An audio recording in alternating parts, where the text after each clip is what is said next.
엘살바도르에서는 사람들이 하지만 엘살바도르에서는 사람들을 체포하고 그중 일부가 무죄라는데 라고 말할 때 뭔가 재미있다고 생각됩니다. 그리고 저는 약간 당황스러워하는데 영국에서는 모든 체포 대상이 유죄인가라는 생각이 듭니다. 만약 갱단의 존재가 당신의 삶 전체를 괴롭힌다면 어떨까요? 한두 명이 아니라 관리자와 정부보다 훨씬 더 강력한 힘을 가진 갱단들이 모여 있습니다. 최소한 6만 8천 명의 사람들이 체포되었습니다. 이것은 영화의 장면이 아니라 엘살바도르 주민들의 일상입니다. 정부의 개혁 시도조차도 치열한 반발에 부딪힙니다. 이 거대한 감옥 안에는 엘살바도르에서 가장 위험한 갱단 멤버들이 대량의 셀에 가득 차 있습니다. 각각의 셀은 새 장처럼 보이며 이 감옥은 이들 갱단의 본부로 전락했습니다. 관리자들은 거의 통제할 수 없는 상태에 놓여 있습니다. 감옥 밖으로 나가는 것은 목숨을 건 일이며 자녀가 다음으로 희생될지도 모를 두려움은 가족들 위에 어둠을 들이우고 있습니다. 이웃들은 안전을 찾아 나라를 떠나는 가운데 공허한 골목으로 변모하고 있습니다. 하지만 2023년 1월에 나타난 나이브 부케렐 대통령으로 인해 상황은 변했습니다. 그는 이야기를 바꾸기 위한 노력을 시작했습니다. 그 노력의 일환으로 테러 수감센터가 생겨났습니다. 테러 수감센터 SEOT는 테러 수용소로 더 잘 알려져 있으며 그 개소는 갱단 지배에 대한 오랜 전투에서의 첫 번째 승리로 여겨졌습니다. 이는 현지 주민들에게는 천국 같았지만 갱단 멤버들에게는 살기 힘든 지옥으로 여겨졌습니다. 오늘은 그 감옥 안에서의 생활을 살펴보려 합니다. 갱단과의 전투에서 이끌어 나가는 지도자 나이브 부케렐 대통령. 엘살바도르는 많은 갱단으로 인해 죽음의 땅으로 악명을 떨쳤습니다. 그러나 현지 상황은 현저하게 변화했습니다. 이 변화의 주역은 대통령 나이브 부케렐입니다. 그는 갱단과의 전투를 위해 어려운 결정을 내렸으며 그 방법에 모두가 동의하지는 않지만 나라가 더 안전하고 평화롭게 변화하고 있다는 사실은 명확합니다. 2024년에는 엘살바도르의 살인사건 수가 작년보다 줄었습니다. 작년까지는 평균적으로 하루에 0.28건의 살인이 발생했는데 이는 10만 명당 약 1.6명이 목숨을 잃은 것을 의미합니다. 올해는 아예 아무도 죽지 않은 날이 74일이었습니다. 그러나 이런 상황은 항상 그렇지는 않았습니다. 사실 정반대였습니다. 실제로 작년인 2023년에는 하루에 평균 0.42건의 살인이 발생했습니다. 이는 10만 명당 2.4건의 살인에 해당됩니다. 그러나 그렇다고 해서 이것이 무의미한 변화였던 것은 아닙니다. 2022년과 비교했을 때 342건의 살인이 줄어든 것입니다. 이러한 변화는 특히 2015년을 생각해 볼 때 더욱 큰 의미를 갖습니다. 당시 엘살바도르는 세계 살인 수도였습니다. 이는 누구도 바라지 않는 타이틀이지만 그것은 무의미하지 않았습니다. 1991년 이래로 엘살바도르는 매우 폭력적인 곳이었으며 전쟁 상태는 아니었습니다. 1994년에는 세계에서 가장 폭력적인 20개 국가 중 하나로 선정되었고 여러 시기에 걸쳐 가장 폭력적인 국가 중 하나였습니다.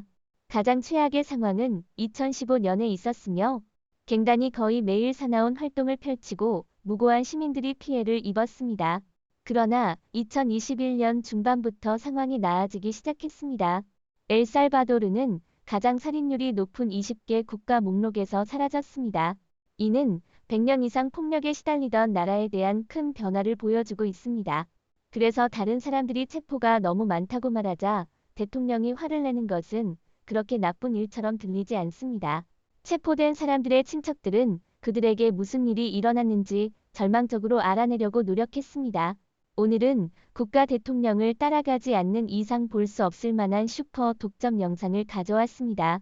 이것은 이러한 갱단을 타격하기 위해 설계된 전체 시스템입니다. 당신이 이 센터로 들어서자마자 보안이 얼마나 엄격한지 알게 됩니다. 갱단 멤버들을 테러리스트처럼 다루고 있음을 명심하세요. 테러 조직의 구성원들이 SEOT로 갑니다. 우리는 엘살바도르 주민들에게 그들이 결코 석방되지 않을 것이라는 약속을 했습니다. 갱단원과 수감자가 들어오면 금지된 물품을 휴대하고 있지 않도록 처음부터 조치가 취해집니다. 그리고 저는 단순히 금속 탐지기만 얘기하는 것이 아닙니다. 이들은 갱단원들이 무언가를 몰래 넣을 수 없도록 모든 구석구석을 엑스레이로 확인하는 고급 스캐너를 갖고 있습니다. 우리는 말하는 것은 내장기관, 폐, 뼈 등을 실제로 스캔하는 고화질 스캐너인데요. 그래서 여기서 바지 안에 무엇을 넣는 것은 작동하지 않습니다. 그런 다음 두 번째 단계가 이어집니다. 이 모든 폭력을 일으킨 갱단 지도자, 총잡이, 지역 지도자들은 이제 감옥 정보 시스템에 하나씩 입력될 것입니다. 이들 수감자 중 한 명의 움직임도 감시되지 않습니다. 그들은 24시간 내내 감시를 받고 있습니다.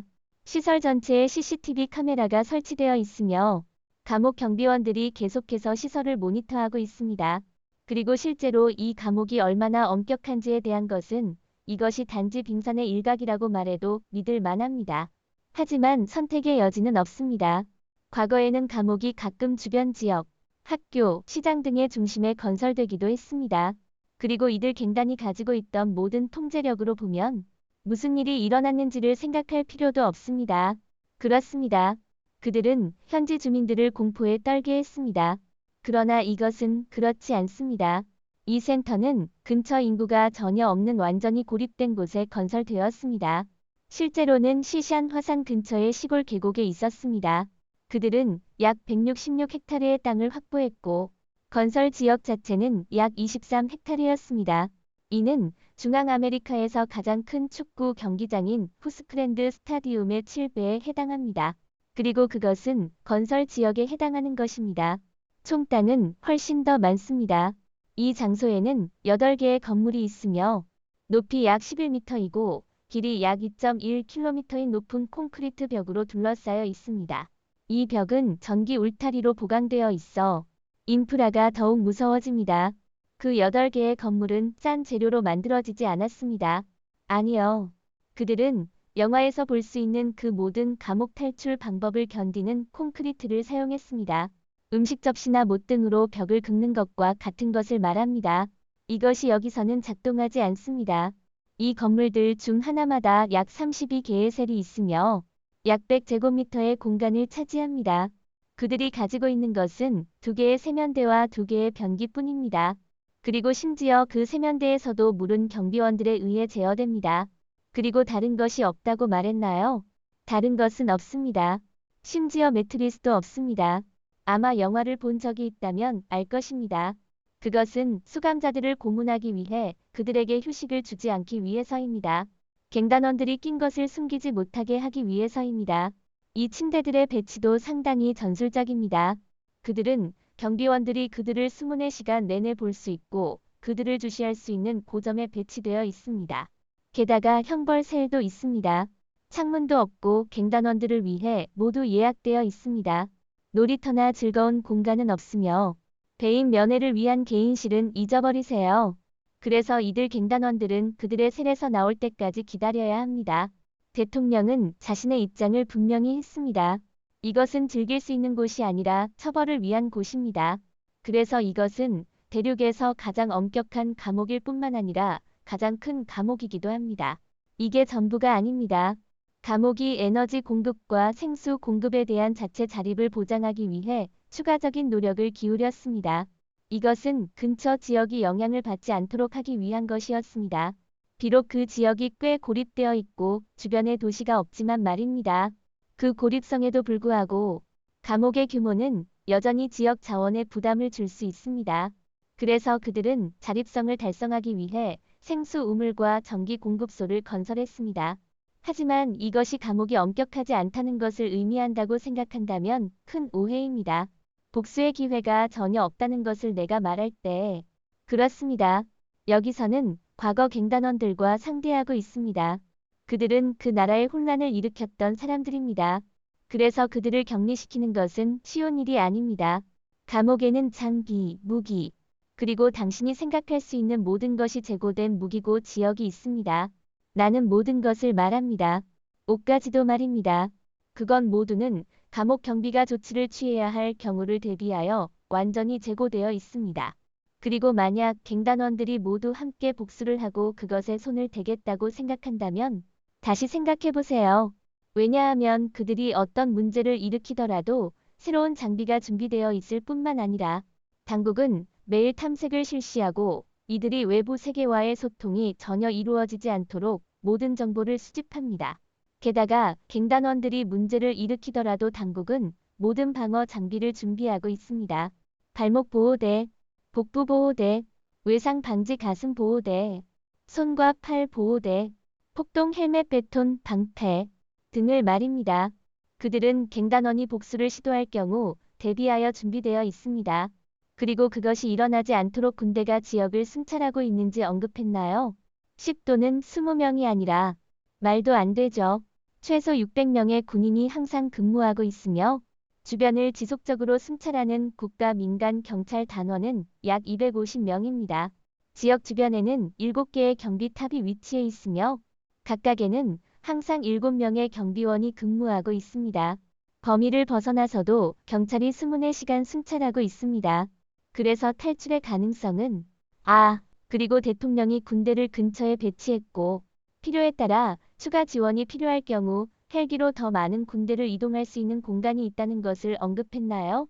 다음으로 넘어가기 전에 이 센터가 몇 달 동안에 건설되었다는 것을 기억해야 합니다. 얼마나 걸린 것 같나요? 12달 미만이거나 심지어 10달도 아닙니다. 단 7개월 만에 건설되었고 3,000명의 노동자들이 함께 작업하여 이 시설을 건설했습니다. 그 목적은 무엇일까요? MS-13와 파리오 18과 같은 악명 높은 갱단원들을 가두기 위해서입니다. 이들은 공갈, 계약, 살인, 마약 판매 등과 같은 활동으로 알려져 있으며 당신이 생각할 수 있는 모든 끔찍한 범죄에 연루되어 있습니다. 직원 숙박시설. 항상 존재해야 하는 많은 직원들을 위해 감옥은 그들에게도 숙박시설을 제공하기로 했습니다. 경비원, 요원, 경찰관 및 군인들은 모두 식당과 생활 공간을 이용할 수 있습니다. 당신은 아마 그건 기본적인 인권 아니야? 라고 생각할지 모르겠습니다. 하지만 이 직원들은 종종 감시할 것으로 생각되었던 그 갱단원들에 의해 학대를 받았던 동일한 직원들입니다. 그들은 이전에 바닥에서 자고 수감자들과 동일한 음식을 먹었습니다. 질서를 유지해야 할 사람들에게 이중 처벌입니다. 하지만 이제 지옥 같은 감옥으로 묘사된 이 감옥에서 경찰들은 그들이 박탈당한 존엄성을 되찾았습니다. 그들은 놀이 공간뿐만 아니라 2층 침대가 있는 지정된 생활 공간도 가지고 있습니다. 그리고 감옥은 이 직원들에게 개인 사물함과 청결하고 접근하기 쉬운 청소 공간을 제공함으로써 그들의 개인 정보를 보호했습니다. 그리고 운동기구가 갖춰진 체육관도 잊지 말아야 합니다. 이것은 안전 당국을 맞추기 위한 것입니다. 수감자들에게 어떤 신체 활동이 있나요? 새를 엄격하게 통제하더라도 수감자들은 다리를 뻗고 운동을 할 기회를 얻을 수 있습니다. 그러나 이것도 규제됩니다. 특정 시간에만 특정 수의 수감자들이 새를 나와 특정 시간에만 그런 일이 발생합니다. 하지만 그들이 크게 즐기는 것을 상상하지 마세요. 그들의 손과 발은 구속되어 있고 경비원들은 항상 가까이 있습니다. 하지만 저기까지가 끝이 아닙니다. 평범한 감옥과는 달리 감옥 수감자들이 일을 해야 했던 2개의 공장 모듈이 있었습니다. 그 아이디어는 그들이 사회에 가져온 고통을 보상하는 것이었습니다. 심지어 여기에서 이 모듈에서 일하는 동안 수감자들이 폭동을 일으키려고 모이면 그들에게 보여줄 그림은 어떠한 방식으로든 아름답지 않을 것입니다. 이 시설이 최대 보안이라고 불리는 것에는 이유가 있습니다. 각 구역에는 에이전트가 배치되어 있어 범죄자들이 탈출할 여지가 없습니다. 통제는 가장 작은 세부 사항에 이르기까지 철저합니다. 각 셀은 완전히 개별화되어 있으며 모든 팀과 소대가 수감자들의 임무를 정확히 알고 있습니다. 지도자가 문제를 일으키거나 무언가를 조정하면 즉시 행동에 대비할 준비가 되어 있습니다. 고립셀. 그런 다음 최악의 범죄자들, 즉 갱단 지도자, 조직자들을 위한 고립 및 처벌셀이 있습니다. 그러나 모두가 영원히 고통받아야 할 사람은 아닙니다. 각 개인의 행동의 심각성에 달려 있습니다. 그리고 이전에 언급한 것처럼 이 감옥은 최악의 경우를 경험한 사람들에 의해 건설되었습니다. 심지어 감옥에서 복수를 한 사람들도 이 감옥에 던져질 것입니다. 그들에게는 어떠한 희망도 없습니다. 이 셀들의 바깥쪽에는 자물쇠가 있습니다. 그들은 인간과의 상호작용이 전혀 없습니다. 그리고 이 세례 조명에 대해 언급한 적이 있습니까? 천장의 구멍에서 스며드는 아주 조금의 빈뿐입니다. 그것은 오렌지나 사과만큼 큽니다. 그래서 이러한 수감자들은 희망뿐만 아니라 실제 빛조차 가지고 있지 않습니다. 이제 왜 고립이 최악의 처벌로 간주되는지에 대한 이유가 있습니다. 당신이 혼자이고 아무도 만나지 않는다 해도 여전히 휴대전화나 책이 있을 수 있습니다. 그러나 이 셀에서는 일단 들어가면 즐거움에 대해 잊어버려야 합니다. 당신이 어두운 것의 유일한 근원일 때 좋은 전망을 기대하는 건 행운입니다. 그리고 당신이 생각하고 있으면 그들은 적어도 화장실에 가는 기회가 있을 것입니다. 그것 역시 아닙니다. 수감자들이 살아야 하는 셀 안에는 모든 것이 있습니다. 즉, 변기, 침대로 사용할 돌판, 물통이 있습니다. 음식에 대해서는 문에 작은 창구가 있습니다. 그것이 그들이 받는 유일한 상호작용입니다. 이러한 셀에 가둬진 사람들에 대한 동정을 느끼는 것은 자연스럽지만 그들이 파괴한 무수한 생명뿐만 아니라 그들의 행동으로 영향을 받은 가족들까지도 생각하는 것도 마찬가지입니다. 이들 방은 어두우며 좁으며 솔직히 질식할 것 같습니다. 그래서 수감자 중에 공포증이나 새로운 것에 대한 공포가 있는 사람이 있다면 조용히 세상을 작별해야 할지도 모릅니다. 게다가 경찰이 수감자를 관찰하고 싶다면 문에 반갑게 덮인 튼튼한 창구가 있어 그 경찰을 어떤 공격으로부터도 보호할 것입니다. 이러한 수감자들이 판사 앞에서 마지막 항소를 받을 때조차도 손목에 수갑을 채운 채로 떠나지 못합니다. 여기서 잠시 멈추어 주세요. 최악의 수감자들조차도 마지막 항소를 받는다는 것에 주목하세요. 그러나 그것은 활동가들이 말하지 않는 것입니다. 당신은 당신의 적과 함께 살아남아야 하거나 그렇지 않으면 안 되는 것입니다. 이제 우리가 확실히 알고 있는 한 가지는 엘살바도르에서 문제를 일으킨 것은 한 갱단이 아니라는 것입니다. 그리고 그들은 공공을 향해서만이 아니라 서로를 공격하기도 했습니다. 몇십 년 동안 누군가와 경쟁해온 것을 상상해 보세요. 그리고 갑자기 같은 방에 갇혀 있으며 나가는 방법도 없고 적을 제거하거나 심지어 나갈 길도 없습니다. 이건 대참사를 불러올 요리법이 되겠죠. 그러나 이것이 바로 이 갱단원들에게 일어난 것입니다. 모든 세례는 서로 대립하는 갱단의 구성원들이 있습니다. 잘 끝나지 않을 것 같네요. 그러나 이것이 바로 대통령이 가진 다른 시각이었고 솔직히 말해서 그럴 만한 이유가 있습니다. 즉, 자신의 적과 함께 갇혀 있으면서 아무것도 할 수 없다는 것은 누구에게나 화가 날 충분한 이유입니다. 게다가 이것은 다른 면에서도 정신적인 고통입니다. 곧 그들은 뭔가를 깨닫게 됩니다. 그동안 갱단을 맹목적으로 따르고 어떤 일이든 두 번째 생각 없이 수행했던 그 모든 해들에 대해 갱단은 정확히 그들을 지지하려고 한 것이 아님을 깨닫게 됩니다. 이제 그들의 경쟁자들에게도 똑같은 일이 적용됩니다. 이들 갱단원들은 문신이 그토록 나쁜 평판을 가지고 있게 된 이유입니다. 그냥 주변을 한번 보세요. 서로 다른 문신이 있더라도 모두 함께 있습니다. 그리고 알겠습니까? 그 문신들은 각 구성원이 어떤 갱단에 속하는지를 나타내는 배지처럼 작용합니다.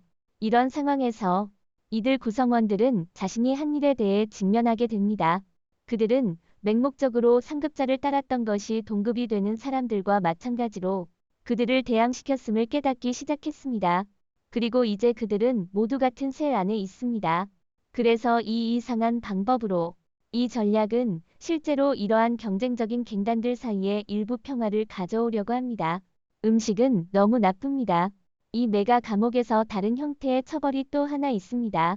그것은 모든 사람의 기본적인 필요성 중 하나를 꼬집는 것입니다. 그러나 당신이 감옥 수감자들이 굶주린다고 생각하면서 결론을 내리기 전에 잠깐만 기다려보세요. 그렇지 않습니다. 이는 오히려 정신적인 고통입니다. 음식을 똑같이 계속해서 제공받는 상상해보세요. 그러다 물리게 될 때까지 누가 일주일에 한 번 이상 동일한 요리를 먹고 싶어 하겠습니까? 저는 확실히 그렇지 않습니다. 그러나 이 수감자들은 그런 호화를 누리지 못합니다. 아니, 결코 그렇지 않습니다. 그리고 솔직히 말해서 이는 단순히 결과입니다. 음식 상황으로 돌아가면 그들은 토르티아, 콩과 크림이 든 쌀이 제공됩니다. 입맛이 돋지않아요. 그렇죠. 그런데 이걸 매일 아침과 저녁으로 먹다 보면 어떨까요? 만약 점심에도 이것이 메뉴에 있는 경우 그렇게 불평할 수 없겠죠. 그러나 수감자들이 운이 좋으면 점심에는 다른 것이 될 수 있습니다. 예를 들어 파스타나 삶은 달걀이나 다른 종류의 쌀일 수도 있습니다. 그러나 이 모든 식사의 공통점이 뭔지 알아요? 고기가 없다는 것입니다. 네, 그렇게 들었습니다. 아, 그리고 여기 또 다른 변화가 있습니다. 그들은 1파운드 이상의 음식을 얻을 수 없습니다. 왜냐하면 모든 접시가 계량되기 때문입니다. 하지만 적어도 모든 사람들이 동일한 양의 음식을 제공받는다는 것을 잊지 말아야 합니다. 그리고 대통령은 법을 따르는 시민들의 노동이 감옥 수감자들을 위한 음식을 만드는 데 쓰이지 않도록 확실히 했습니다. 왜냐하면 누가 요리를 맡고 있습니까? 수감자라고 추측하면 틀렸습니다. 고위험 갱단원이나 테러리스트로 분류되지 않은 다른 감옥의 수감자들이 음식을 요리합니다. 그들은 음식을 요리하고 포장하고 엄격한 감독 아래서 그것을 계량합니다. 이 서비스는 그들의 지역 사회봉사로 간주되지만 그들은 여전히 고위험 감옥 수감자들과 접촉이 허용되지 않습니다. 그리고 심지어 그럼에도 불구하고 이러한 수감자들은 반란의 공포 때문에 셀을 떠날 수 없습니다. 그래서 음식은 그들에게 제공되고 각 셀로 전달됩니다. 경비원들은 모두가 공정한 분배를 받도록 주의를 기울입니다. 그리고 이러한 수감자들은 싱크대에 있는 접시를 세척한 다음 다시 넣어야 합니다. 저기랑 접시를 씻어야 한다고 상상해 보세요. 그러나 싫으면 갱단에 가입하지 말아야 합니다. 그렇다면 지금까지 몇 명의 수감자들이 들어왔을까요? 자, 문신으로 얼굴을 가린 채 하얀 셔츠와 반바지를 입은 채 수감자들의 총 수를 봅시다.